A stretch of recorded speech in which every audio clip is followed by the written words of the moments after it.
तो दोस्तों कैसे हैं आप सभी। आशा करती हूँ आप सभी बहुत अच्छे हैं और अपना ख्याल रख रहे हैं। राधा रानी अपनी कृपा आप सब पर बनाए रखें। दोस्तों आज हम लोग बात करने वाले हैं सूर्य ग्रहण की। सूर्य ग्रहण 21 सितंबर को पड़ रहा है। क्या समय होगा, सूर्य ग्रहण का क्या प्रभाव पड़ेगा और ग्रहण कहाँ कहाँ दिखाई देगा, क्या हमारे भारत में सूर्य ग्रहण दिखाई देगा, उसका सूतक हमें लगेगा, अमावस्या भी है, हम कब स्नान दान करेंगे, सारे नियम बताऊंगी जो कि गुरुजी ने, पंडित प्रदीप मिश्रा जी ने अपनी वीडियो में बताया है, वही आपको बताने वाली हूँ। तो वीडियो में अंत तक बने रहिए जिससे कि आप समझ सकें कि आपको क्या करना है, कैसे और किन किन बातों का विशेष रूप से आपको ध्यान रखना है। तो चलिए वीडियो शुरू कर लेते हैं और अच्छे से समझ लेते हैं हमें किन बातों का ध्यान रखते हुए सूर्य ग्रहण में विशेष नियमों का पालन करना है, जिससे कि हमारे समस्त जो हमारे ऊपर अगर कोई परेशानी आने वाली है तो हमें क्या करना चाहिए, क्या नहीं करना चाहिए। चलिए वीडियो शुरू कर लेते हैं और अच्छे से समझ लेते हैं। प्रेग्नेंट लेडीज़ को क्या ध्यान रखना है, गर्भवती महिलाएं कैसे अपना ध्यान रखेंगी, क्या दान करेंगी, सारी चीज़ें बताऊंगी।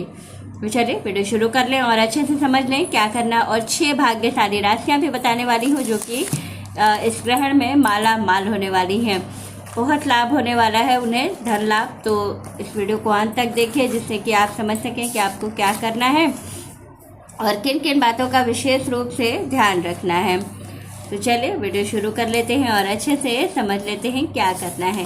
सबसे पहली चीज़ है कि देखिए जो ये सूर्य ग्रहण है ये अमावस्या के दिन लग रहा है, यानी कि पितृ अमावस्या पर। पितृ अमावस्या पर जब ग्रहण लगता है तो उसका विशेष नियम होता है। दूसरी चीज़ है कि जो 21 तारीख का दिन है ये बहुत ही ख़ास दिन है, क्योंकि इस दिन पितृ विसर्जन भी है और हमारे यहाँ पितरों की विदाई की जाएगी। विशेष रूप से उनका सम्मान किया जाएगा, बहुत सी चीज़ों के साथ उनका हम लोग विदाई करेंगे और दूसरे दिन से हम नवरात्रि की शुरुआत कर लेंगे। लेकिन अब ऐसी स्थिति में अगर ग्रहण लग रहा है तो हमें क्या करना चाहिए, सुबह हम कब तक सारे काम अपने कर लें। तो देखिए सुबह 12 बजे तक का जो समय है इसमें आपको अपना सारा काम कर लेना है। स्नान दान, श्राद्ध, तर्पण, पिंडदान, सारी चीज़ें आपको कर लेनी है, ठीक है। दूसरी चीज़ है कि शाम के समय जब पितरों की विदाई की जाती है तो उस समय पर घर के मुख्य द्वार पर दीपक निकाला जाता है। तो वो हम कितने बजे निकालेंगे, तो वो आपको शाम को 5:30 बजे के बाद, यानी कि 5:30 बजे के बाद जब प्रदोष काल लग जाएगा तब आपको दीपक निकाल देना है। तो 7:15 से पहले और 5:30 के बाद के जो समय होगा उसमें आपको जो है दीपक निकाल देना है पितरों के नाम का। तो ऐसे हो जाएगी आपके पितृ विसर्जन, पितरों की विदाई। अब विशेष रूप से हम बात करते हैं सूर्य ग्रहण की। देखिए जो सूर्य ग्रहण है वैज्ञानिकों की माने तो ये एक खगोलीय घटना है, उनके लिए एक रिसर्च का विषय है, एक कौतूहल का विषय है। लेकिन हिंदू धर्मशास्त्र को जो लोग मानते हैं उनके अनुसार ग्रहण जो है एक तरह का बहुत बड़ा नियम है या एक तरह का बहुत बड़ा ऐसी चीज़ है ज्योतिष के अनुसार है कि जिससे हमारे ग्रहों पर, हमारी राशियों पर बहुत प्रभाव पड़ता है। लेकिन वैज्ञानिक इस चीज़ को नकारते हैं कि इसका कोई प्रभाव नहीं पड़ता है, लेकिन प्रभाव पड़ता है, सभी राशियों पर पड़ता है और सभी लोगों पर इसका असर पड़ता है, देश दुनिया पर भी इसका असर पड़ता है। क्योंकि अभी चंद्र ग्रहण लगा था, उसके बाद से आपने देखा कितनी सारी चीज़ें हुई हैं, कितना जो है समय विपरीत हुआ है, कितनी सारी चीज़ें हुई हैं, कुछ अच्छी कुछ बुरी, बहुत सी चीज़ें हुई हैं। तो ग्रहण का असर देखिए सभी पर कभी ना कभी, कहीं ना कहीं होता ही है, कोई मानता है कोई नहीं मानता है। दूसरी चीज़ है जब सूर्य ग्रहण होता है तो विशेष रूप से शिव जी की आराधना सबसे ज़्यादा फलदायी होती है, क्योंकि जब हम सूर्य ग्रहण होता है और शिव जी की आराधना करते हैं तो हमारे ऊपर कोई संकट नहीं आता है। हाँ, हमारे ग्रह, हमारी राशियों की वजह से थोड़ा बहुत ऊपर नीचे कुछ परेशानियाँ होती हैं, लेकिन जो परेशानी बहुत ज़्यादा अगर बृहद रूप में होने वाली होती है तो वो थोड़ा सा जो है आपको, उससे आप रिलैक्सेशन में आ जाते हैं। तो इसलिए जब भी सूर्य ग्रहण है तो इस दिन आपको विशेष रूप से शिव जी की जो आराधना है वो ज़रूर करनी है। अब हम बात करते हैं सूर्य ग्रहण की। तो देखिए भारत में ये ग्रहण दिखाई नहीं देगा। दूसरी चीज़ है कि जब ये भारत में दिखेगा नहीं तो इसका कोई सूतक आपको नहीं लगेगा। तीसरी चीज़ है ग्रहण का जो समय है वो रात्रि 11 बजे से लेकर के, भारतीय समयानुसार रात्रि 11 बजे से लेकर भोर के 2 बजे तक है, जिस समय हमारे यहाँ सूर्य नहीं होते हैं। लेकिन ग्रहण है तो इसका असर देखिए सभी पर होगा, इसका कोई सूतक हमें नहीं लगेगा। हम अपने सारे अमावस्या के कार्य जैसे करते हैं वैसे कर लेंगे, लेकिन ग्रहों पर असर इसका ज़रूर पड़ेगा। तो इस बात का भी आप एकदम अच्छे से माइंड मेकअप करके रखिए कि आपको कौन से मंत्र का जप करना है, अभी आगे बता रही हूँ। तो मंत्र का जप आपको करना है, ये बात आपको ध्यान रखनी है। दूसरी चीज़ है कि जो ग्रहण है इसमें बाकी लोगों के लिए तो कोई बहुत ज़्यादा परेशानी नहीं है, लेकिन जो प्रेग्नेंट लेडीज़ हैं उनको विशेष रूप से अपना ध्यान रखने की आवश्यकता है। क्यों आवश्यकता है? क्योंकि जो प्रेग्नेंट लेडीज़ हैं उनके गर्भस्थ शिशु को किसी तरह की कोई परेशानी ना हो, इसलिए क्योंकि ग्रहण लग रहा है तो कहीं ना कहीं उसका असर आपके ऊपर होगा, और अगर आपके ऊपर असर होगा तो फिर बच्चे को कोई परेशानी ना हो, इसके लिए जो ग्रहण के नियम है उसका पालन जो है वो प्रेग्नेंट लेडीज़ को करना ही होगा। यानी कि रात्रि 11 बजे से लेकर 2 बजे तक उनको सोना नहीं है, इसके पहले उनको भोजन कर लेना है, पानी उनको पीते रहना है, ग्रहण की छाया या चंद्रमा की छाया या ऐसे कमरे में रहना है जहाँ से उनको बाहर का कोई संसर्ग उनके कमरे में ना हो, इस चीज़ का विशेष रूप से उनको ध्यान रखना है।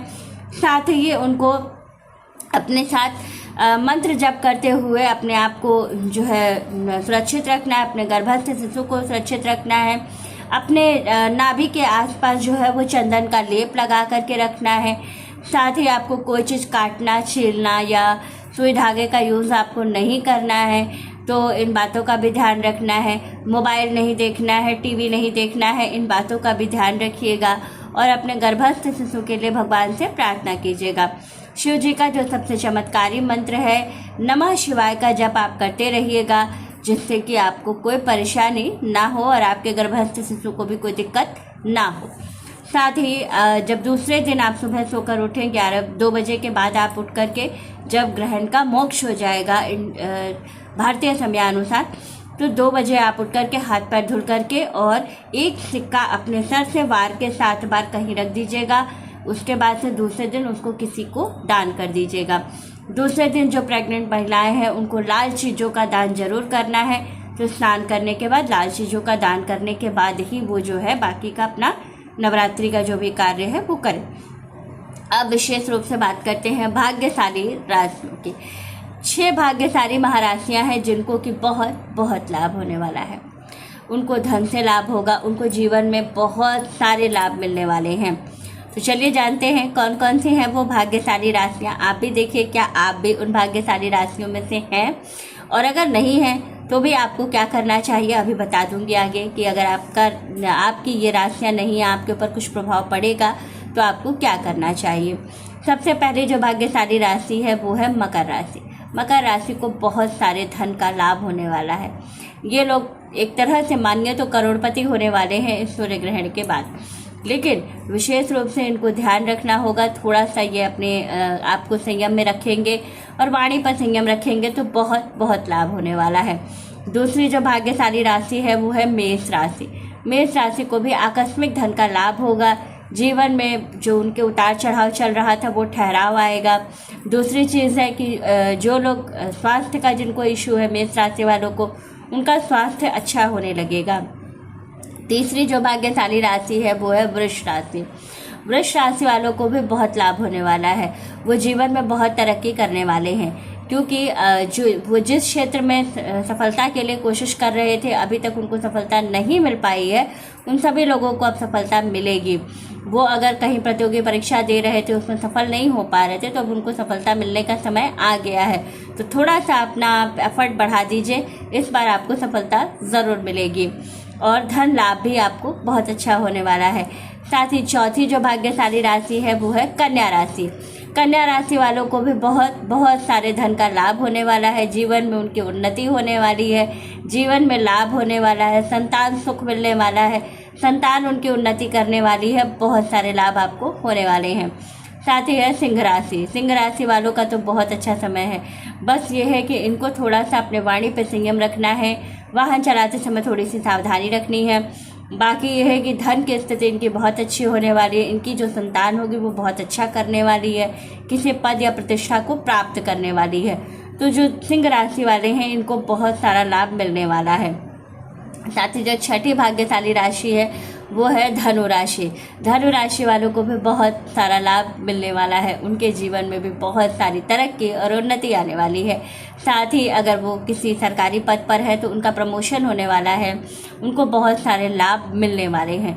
तो ये जो 6 भाग्यशाली राशियाँ थी इनका बहुत अच्छा समय शुरू होने वाला है। बाकी की जो 6 राशियाँ हैं इनको शिव जी की विशेष रूप से आराधना बहुत मन से करनी है और जीवन में तरक्की करने के लिए हमेशा भोलेनाथ से प्रार्थना करते रहनी है, जिससे कि उनको बहुत सारा लाभ मिलने वाला है और वो जीवन में बहुत तरक्की करेंगे। जो 6 राशियाँ हैं ये अगर शिव जी की प्रतिदिन उनका जल से ही अभिषेक करें और 5 बेलपत्र शिव जी को चढ़ाएं तो उनको जीवन में बहुत सारे सुखों की प्राप्ति होगी और जीवन में धन लाभ भी उनके होने लगेगा। तो बहुत ही अच्छा समय है, थोड़ा सा मेहनत कर लीजिए, बहुत जल्दी आपको लाभ मिलने वाला है। तो वीडियो अच्छी लगे, जानकारी अच्छी लगे तो वीडियो को लाइक, शेयर और सब्सक्राइब ज़रूर कीजिएगा। राधे राधे दोस्तों।